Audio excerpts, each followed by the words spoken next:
Perkenalkan, nama saya Almila Syifa Aulia, mahasiswi semester 6 Program Studi Pendidikan Ekonomi Universitas Pancasakti.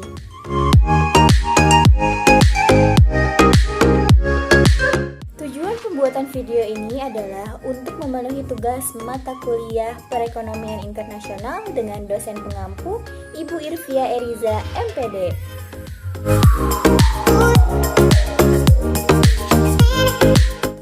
Di video kali ini saya akan membahas tentang valuta asing atau biasa dikenal dengan sebutan falas. Nah, valuta asing ini adalah mata uang asing yang biasanya itu digunakan untuk perdagangan internasional atau tujuannya untuk memperlancar perdagangan internasional.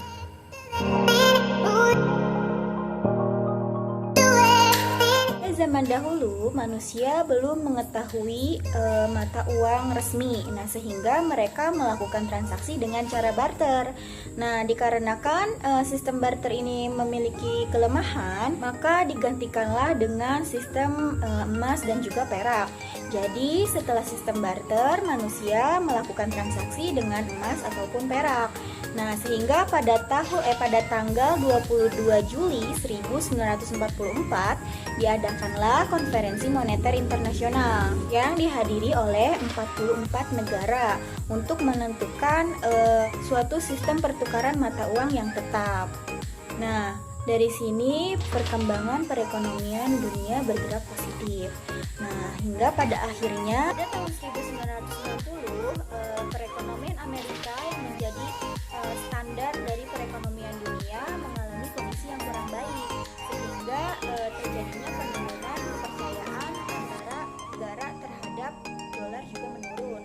Nah, akhirnya ditetapkan mata uang yang lebih fleksibel sesuai dengan permintaan dan penawaran pasar atau yang dikenal dengan pasar falas.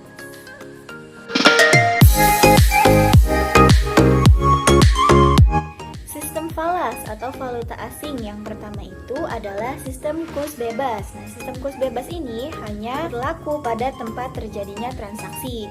Nah, dalam sistem kurs bebas ini pemerintah tidak ambil alih, tidak ikut andil atau tidak ikut campur dalam menentukan mata uang yang akan ditukarkan.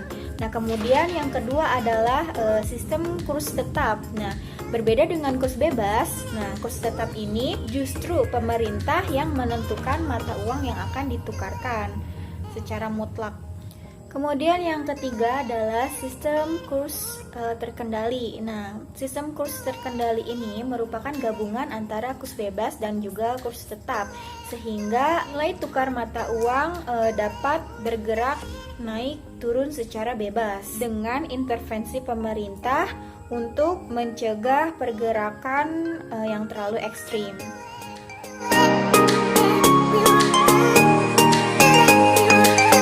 Fungsi falas adalah sebagai alat pembayaran dalam transaksi perdagangan yang diakui secara internasional.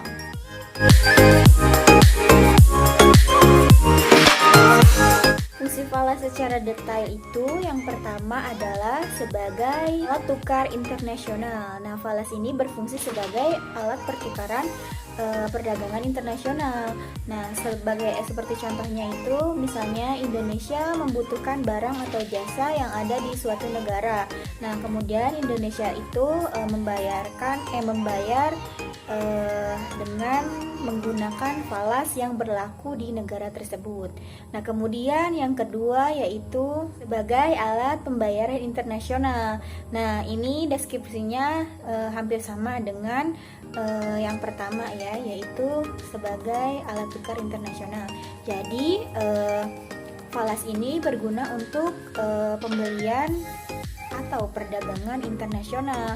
Jadi falas ini tidak hanya bisa digunakan untuk membeli suatu barang atau jasa saja, tetapi bisa juga digunakan untuk membayar hutang dan juga sebagainya.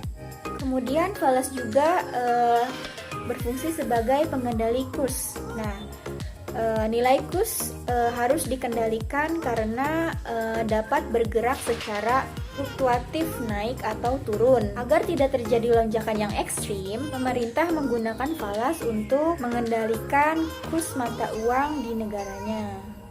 Kemudian yang keempat itu sebagai alat memperlancar perdagangan internasional. Nah, karena falas ini berfungsi sebagai alat tukar, maka falas juga otomatis menjadikan alat untuk memperlancar perdagangan internasional.